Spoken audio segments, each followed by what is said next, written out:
নমস্কার। ভোটার লিস্টের খসড়া তালিকা বা ড্রাফট লিস্ট ইতিমধ্যেই প্রকাশিত হয়েছে। আপনি অনলাইনের মাধ্যমে চেক করে নিতে পারবেন আপনার নাম আছে কি নেই বর্তমান ভোটার লিস্টে। এবং বর্তমান ভোটার লিস্টে যাদের নাম রিজেক্ট করা হয়েছে বা বাতিল করা হয়েছে, যে কোনো বুথের তথ্য আপনি কিন্তু অনলাইনে জানতে পারবেন। আরেকটি গুরুত্বপূর্ণ বিষয় হলো যে ধরুন আপনার নাম রিজেক্ট করেছে, আপনি এই অনলাইনের মাধ্যমেই জানতে পারবেন কী কারণে আপনার নাম রিজেক্ট হয়েছে। উপযুক্ত কারণসহ কিন্তু লেখা রয়েছে। তাই ভিডিওটি স্কিপ করবেন না। যে কোনো বুথের তথ্য জানার জন্য এই ভিডিওটি প্রথম থেকে শেষ পর্যন্ত দেখবেন। চ্যানেলে নতুন হয়ে থাকলে চ্যানেলটিকে সাবস্ক্রাইব করে দেবেন পরবর্তী গুরুত্বপূর্ণ আপডেট পাওয়ার জন্য। চিফ ইলেকটোরাল অফিসারের অফিসিয়াল ওয়েবসাইট ভিজিট করবেন। ওয়েবসাইটটি হলো ceo.west.bengal.gov.in/ দিয়ে আপনি এখানে দেখতে পাবেন ASD_SIR। এখানে ওয়েবসাইটটি দেখতে পাচ্ছেন। এক্স্যাক্ট এই ওয়েবসাইটে কিন্তু আপনাকে আসতে হবে, তা না হলে আপনি কিন্তু তথ্য এখান থেকে জানতে পারবেন না। এবং আপনার সুবিধার্থে এই ওয়েবসাইটের লিঙ্ক আমি ডেসক্রিপশন বক্সে প্রোভাইড করে দেবো। সেই লিঙ্কে ক্লিক করে ডিরেক্টলি আপনি এই ওয়েবসাইটে প্রবেশ করতে পারবেন। ওয়েবসাইটে আসার পর দেখতে পাবেন list of voters whose name were in the West Bengal electoral roll as of 2025 but are not includes in the draft roll of SIR 2026। অর্থাৎ যাদের নাম 2025 সালে ভোটার লিস্টে ছিল, বর্তমানে যে 2026 সালে SIR-এর পর যে ভোটার লিস্ট প্রকাশিত হয়েছে সেখানে নাম নেই। কী কারণে বাদ গেছে কারণ সহ এখানে ব্যাখ্যা লেখা রয়েছে, আপনি জানতে পারবেন। এবং আপনার যদি কোনো অবজেকশন বা ক্লেম থাকে, আপনি 16/12/2025 অর্থাৎ 16ই ডিসেম্বর থেকে এবং 15ই জানুয়ারি 2026-এর মধ্যে আপনি কিন্তু ক্লেম বা অবজেকশন করতে পারবেন।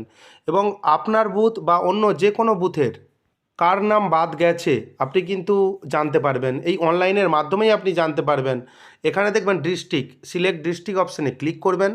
এখান থেকে জেলার নাম আপনি কিন্তু সিলেক্ট করে দেবেন। সিলেক্ট করে দিলেন। সিলেক্ট করে দেওয়ার পর ডান দিকে দেখতে পাবেন অ্যাসেম্বলি কনস্টিটিউয়েন্সি। এটা কিন্তু 2025 সালের অ্যাসেম্বলি কনস্টিটিউয়েন্সি আপনাকে সিলেক্ট করতে হবে। আপনার অ্যাসেম্বলি কনস্টিটিউয়েন্সি আপনি সিলেক্ট করলেন। সেই অ্যাসেম্বলি কনস্টিটিউয়েন্সির মধ্যে বুথ কত রয়েছে, বাম দিকে দেখবেন সিরিয়াল নম্বর লেখা রয়েছে, পোলিং স্টেশন নেম, যেই স্কুল বা কলেজে আপনি ভোট দিতে যেতেন সেটা লেখা রয়েছে, ডান দিকে ডাউনলোড অপশান রয়েছে। ধরুন আপনার বুথের নাম্বার এখানে বাম দিকে লেখা রয়েছে, আপনি মিলিয়ে নেবেন। স্কুলের নাম তো আপনি জানেন যে কোন স্কুলে ভোট দিতে যান। এবং ডান দিকে যে ডাউনলোড অপশান রয়েছে সেই ডাউনলোড অপশানে আপনি ক্লিক করবেন।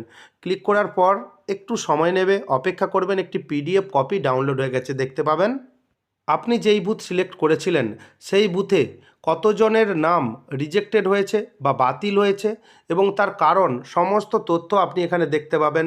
বাম দিকে দেখতে পাবেন ক্রমিক সংখ্যা, তারপর দেখবেন epic number, voter card number দেখতে পাবেন, নির্বাচকের নাম, যিনি বাদ গেছেন সেই নির্বাচকের নাম দেখতে পাবেন, সম্পর্কের ধরন দেখতে পাবেন এবং সম্পর্কযুক্ত ব্যক্তির নাম। ধরুন আপনার বাবার নাম লেখা রয়েছে, যার নাম বাদ গেছে তার বাবার নাম লেখা রয়েছে বা স্বামীর নাম, সেটা দেখতে পাবেন। পুরনো অংশ নম্বর 2025 সালের অংশ নম্বর দেখতে পাবেন। পুরনো অংশের ক্রমিক নম্বর দেখতে পাবেন। তার বয়স কত দেখতে পাবেন। এখানে জেন্ডার দেখতে পাবেন এবং সেই সঙ্গে কী কারণে নাম বাদ গেছে এখানে কিন্তু লেখা রয়েছে। দেখবেন কিছু কিছু ক্ষেত্রে লেখা রয়েছে মৃত ভোটার যারা রয়েছেন তাদের নাম লেখা রয়েছে, স্থায়ীভাবে স্থানান্তরিত যারা হয়েছেন, যাদের স্থানান্তরিত করা হয়েছে ভোটার কার্ড সেটা লেখা রয়েছে। এবং সেই সঙ্গে দেখতে পাবে খুঁজে পাওয়া যায়নি, অনুপস্থিত রয়েছেন এমনও ভোটার রয়েছেন। আপনি এখানে রিমার্ক দেখতে পাবেন এবং আপনার বুথের সমস্ত তথ্য এভাবেই আপনি ডাউনলোড করে দেখে নিতে পারবেন যে এখানে কার কার নাম রিজেক্টেড লিস্টে রয়েছে। ভিডিওটি কেমন লাগলো জানাবেন। চ্যানেলে নতুন হয়ে থাকলে চ্যানেলটিকে সাবস্ক্রাইব করে দেবেন পরবর্তী গুরুত্বপূর্ণ আপডেট পাওয়ার জন্য। যদি ভিডিওটি ভালো লাগে ভিডিওটি লাইক করে দেবেন এবং ভিডিওটি বেশি বেশি করে শেয়ার করবেন। ধন্যবাদ।